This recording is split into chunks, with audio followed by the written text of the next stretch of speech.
Democrats fell 10 votes shy of the 67 needed to convict former President Trump of incitement of insurrection on Saturday. But the January 6th attack on the U.S. Capitol, where 5 people died and over 140 police officers were injured, is just one of the several possible legal challenges the former president could still face in court now that he is a private citizen. So for more on this, let us bring in CBS News legal expert and analyst Rikki Kleiman. Rikki, great to see you again.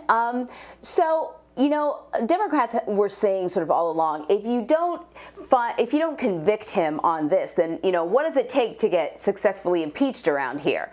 Does this acquittal set any sort of precedent moving forward? Well, the problem with the precedent, if you will, is the problem that the bar is now so low. Because if a president or a former president could really incite domestic terrorism, incite an insurrection, incite violence, where 5 people died. And we certainly know that many people in that chamber, even if they voted for acquittal, believe that to be true, and we certainly have heard it from Mitch McConnell. Well, then what's left to be impeached? I mean, what is really left? Do you have to be someone who is in a position of power and ask a foreign government to literally invade this country with troops? Is that the only thing left? So it is a disturbing conclusion because the senators, the Republican senators who did not vote for conviction, rested on the idea of process. What they said was that the whole proceeding was unconstitutional, so therefore they had no other choice. But what we do know about the power of impeachment is this is really the first truly bipartisan impeachment in American history, where you had 7 Republicans agree with the Democrats in order to cast a vote of conviction. So perhaps each impeachment, as it goes forward, if it should ever go forward again, and we don't wish that there should ever be another impeachment, because we don't wish for any dereliction of duty or abuse of power on the part of any future president or other officer. But if it should go forward, does each one rest on its own? Because it's a political process. It's not a court of law. It's not a criminal court.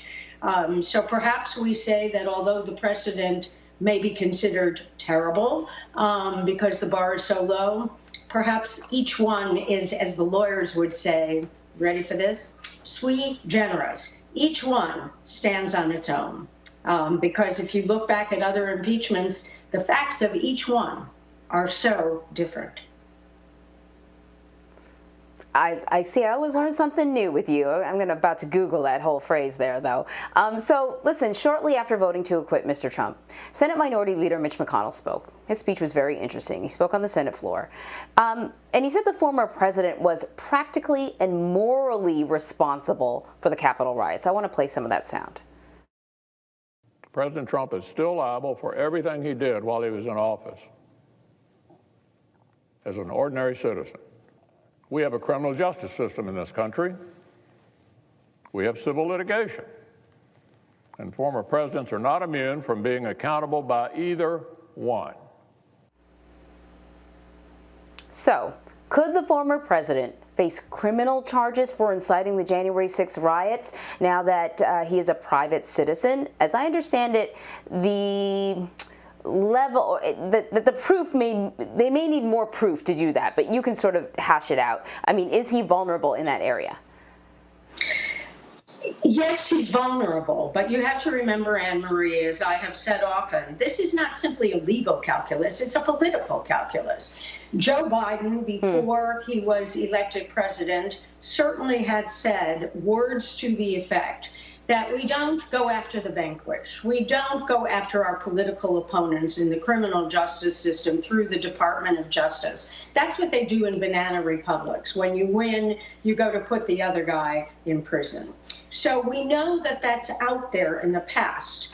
We also know that Merrick Garland is not yet confirmed, but will be, everyone has reason to believe, I have no doubt, that Merrick Garland will be confirmed as the new Attorney General. So the decision is going to rest with Merrick Garland.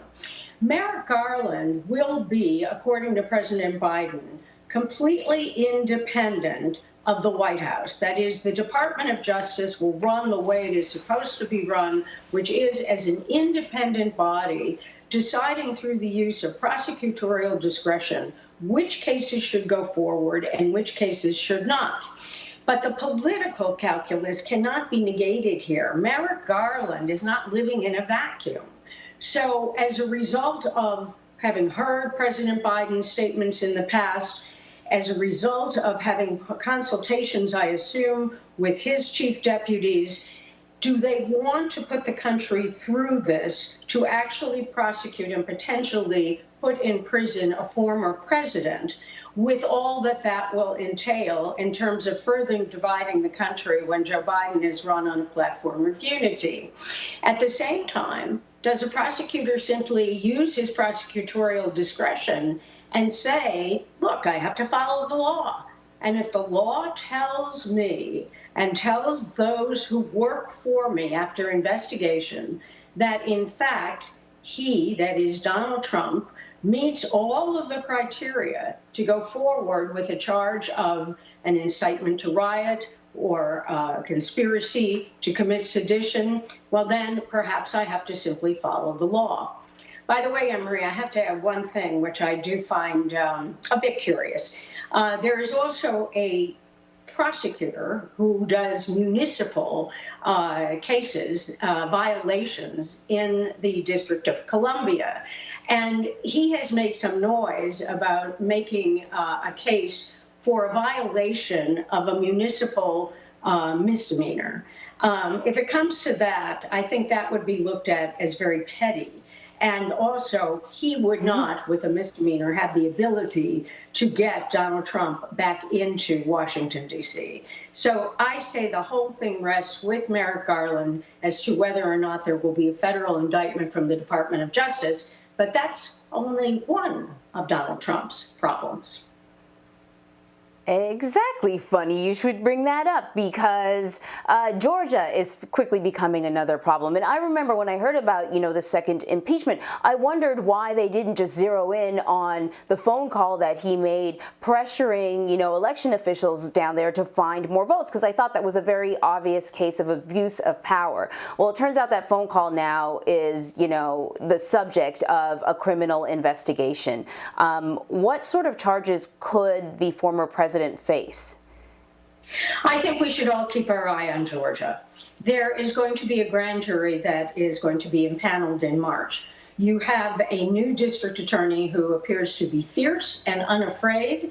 She is in Fulton County, which encompasses Atlanta. If there is any charge at any time, those jurors will come out of the Atlanta base, which went for Joe Biden. So that's another factor involved. We can never forget the politics over the law.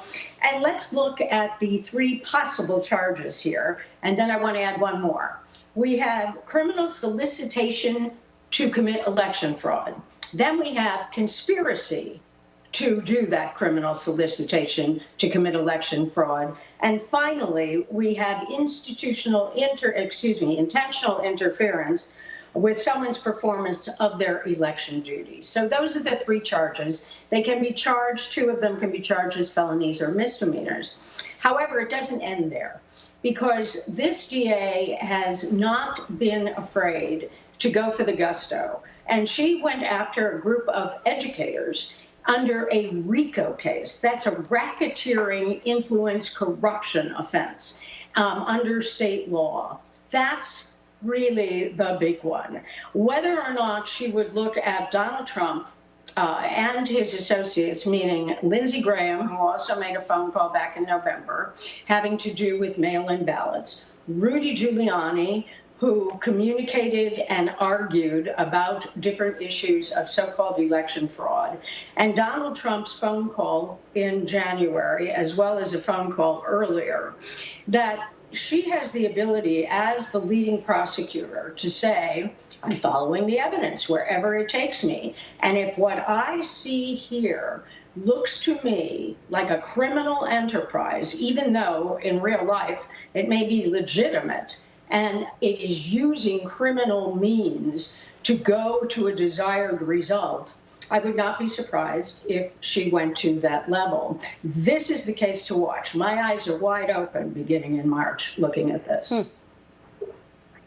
And then there's New York, and there's a series of investigations in New York. The New York State Attorney is investigating the Trump family business and whether or not some of the tax filings may have been criminal in nature. And then Manhattan District Attorney is also looking into criminal behavior in relation to the family business, not just for Donald Trump, but also for his family members. Where are things at in New York? These cases have been moving apace, particularly the one in the New York County District Attorney's Office. That Cy Vance has been going on for quite some time. Cy Vance is a very ethical and aggressive prosecutor. He has gone up and down to courts having to deal with the fact of wanting to get a number of years of Donald Trump's and the Trump Organization's tax returns. What they are looking at, or what Cy Vance's office is looking at, is insurance fraud, tax fraud, bank fraud. And that goes hand in glove with the civil investigation of the Attorney General of the state of New York, who is looking at what Michael Cohen testified to in hearings in Congress, where he said that what would happen is that they would inflate the value of properties in order to get loans, and then they would deflate the value of those properties in filing their tax returns. So you have these two investigations circling each other. Which one will come out first? We do not know. I certainly thought out of the box that Cy Vance would be the first person to get to an indictment if he has the facts to do it. But now I think I'm looking at Georgia before New York. All right, Rikki. Well, I'm looking at what you're looking at. Thank you very much.